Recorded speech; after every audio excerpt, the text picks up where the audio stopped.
మనకు సంతానం కలిగినది కనుక వ్రతం చేయడానికి ప్రతి చేసి తెలిపిన మనం సంతానం కలిగింది కనుక వ్రతం చేయుట ఇప్పుడు వీలు కాదు.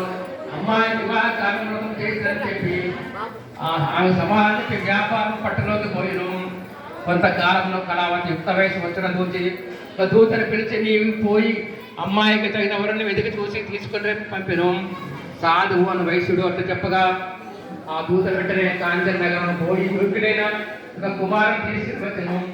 అదే విధంగా తన కుమార్తెకు తగిన వాడు బిడ్డ చూసి ఆ వైశ్య కుమారులకు తన కుమార్తెను కళావతించి మహావైభవంగా పెళ్లి చేశాను. ఆ ఆనందంలో నుండి ఆ వైశ్యుడు సత్యనారాయణ స్వామితో చేయుట విషయం మర్చిపోయాను. అందులో సత్యనారాయణ స్వామికి ఆ వైశ్యునిపై కోపం వచ్చను. అప్పుడు వ్యాపారంలో బహు నిపుణుడైన ఆ వైశ్యుడు అల్లుడితో కూడా వ్యాపారాన్ని మొత్తం బయలుదేరి సముద్ర తీరంగా రత్నసానపురంకు పోయెను. ఆ రత్నసానపురము చంద్రకేతు మహారాజు పరిపాలించను. సాధువు తన మతం చేయకుండా చూసి సత్యనారాయణ స్వామి కోపించిన వాడే చెప్పించను.